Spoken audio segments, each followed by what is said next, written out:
కడప నగరంలో గంజాయి అక్రమ రవాణాపై చిన్న చౌక్ పోలీసులు ఉక్కు పాదం మోపారు. ప్రత్యేక దాడులు నిర్వహించిన పోలీసులు ఇద్దరు గంజాయి విక్రేతలను అరెస్టు చేసి వారి వద్ద నుంచి 2 కిలోల గంజాయిని స్వాధీనం చేసుకున్నారు. పట్టుబడిన వారిలో ఒకరు హోంగార్డ్ గా పనిచేస్తున్నట్లు విచారణలో తేలడం సంచలనంగా మారింది. ప్రకాష్ నగర్ ప్రాంతంలో గంజాయి విక్రయిస్తుండగా నిందితులను అదుపులోకి తీసుకున్న పోలీసులు ఒడిశా సరిహద్దు ప్రాంతం నుంచి గంజాయి తెచ్చినట్లు గుర్తించారు. కేసు నమోదు చేసి నిందితులను రిమాండ్కు తరలించినట్లు పోలీసులు తెలిపారు. గంజాయి అక్రమ రవాణా వెనుక ఉన్న నెట్వర్క్ పై లోతుగా దర్యాప్తు కొనసాగిస్తున్నట్లు అదనపు ఎస్పీ ప్రకాష్ బాబు వెల్లడించారు.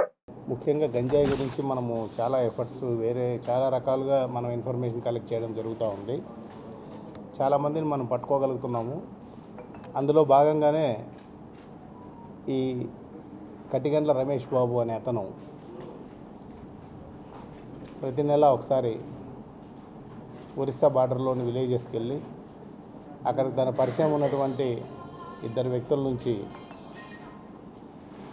2-3 కిలోలు ప్రతిసారి తీసుకొచ్చి ఇక్కడ వాళ్ళ అసోసియేట్స్ అయినటువంటి కొంతమందికి ఇచ్చేయడం జరుగుతూ ఉంది, అమ్మడం జరుగుతూ ఉంది. దీంట్లో అక్కడ ఇతను కొని కిలో 3 నుంచి 5,000 రూపాయలకు కొని ఇక్కడ 25 నుంచి 30,000 రూపాయలకు అమ్ముతున్నాడు.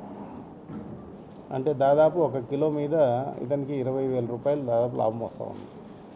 ఇది సైలెంట్గా సీక్రెట్గా ఎన్నో రోజుల నుంచి జరుగుతూ ఉంది. దీని మీద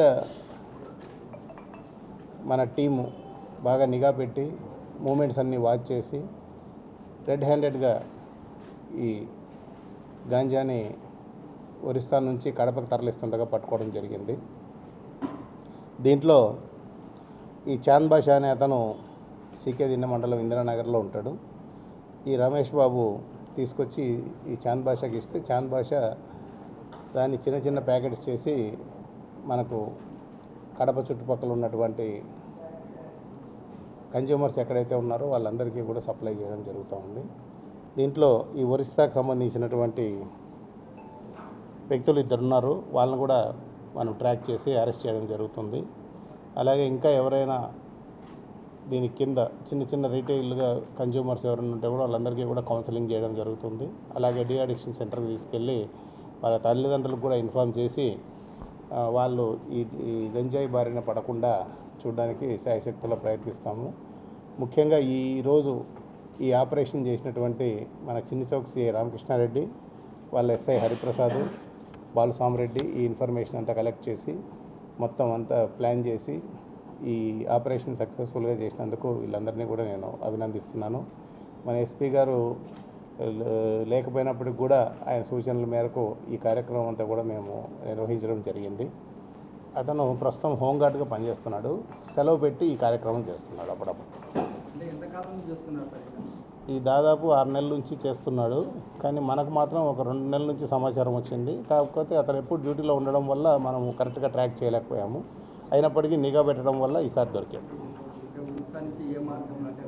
జనరల్గా ట్రైన్లోనే వెళ్ళి ట్రైన్లోనే తీసుకొస్తున్నారు.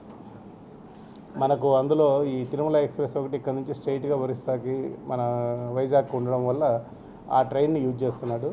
దీంట్లో ముఖ్యంగా మనం గమనించాల్సిన విషయమే, ఇతను ట్రైన్లో తీసుకొచ్చేటప్పుడు చాలాసార్లు చెకింగ్ కూడా జరిగింది. కానీ ఇతన్ని పట్టుకోలేకపోయారు. మిగతా వాళ్ళని పట్టుకున్నారు కానీ వీళ్ళని పట్టుకోలేకపోయారు. ఎక్కడ మిగతా చోట్ల నంద్యాలలో కానీ ఇంకో చోట కానీ. దీనికి కారణం ఏమంటే దీని మీద ఈ గంజా ఉంది కదా, ఈ గంజా మీద బెల్లము, మల్లెపూలు ఇలాంటివి పెట్టి ఇప్పుడు చూడండి, మీరు గమనించండి, ఈగలు ముసిరాయి. ఈగలు ముసిరాయి చూడండి. ఇది ఫ్రెష్ గంజా అయితేనే ఈగలు ముసురుతుంది అనమాట. డ్రై గంజా మీద ఈగలు వాలవు. ఇప్పుడు బెల్లం మీద కూడా ఈగలు వాలుతాయి. అంటే ఎవరికైనా కానీ చెక్ చేసే వాళ్ళకి దాని మీద ఈగలు ముసిరినా కూడా అనుమానం రాకుండా ఉండడానికి బెల్లము, మల్లెపూలు ఇలాంటివి దినుసులు ఇలాంటివన్నీ కూడా దీని మీద కవర్ చేసి తీసుకెళ్ళి ట్రాన్స్పోర్ట్ చేసేవాళ్ళు అనమాట. ఇవన్నీ కొత్త మనం తెలుసుకోవాల్సిన విషయాలు. ఎంతవరకు అంటే ఇప్పుడు మోరల్గా చూసుకుంటే అది చాలా పెద్ద తప్పు. ఎందుకంటే ఇప్పుడు ఒక నేరాన్ని ప్రివెంట్ చేయాల్సిన వాళ్ళు మనమే నేరం చేయడం అనేది క్షమించరాని నేరం. ఇప్పుడు ఎవరి పాత్ర ఉన్నా వదిలిపెట్టేది లేదని చెప్పడానికే ఈ పట్టుకోవడం అనే ఆపరేషన్ చేయడం జరిగింది.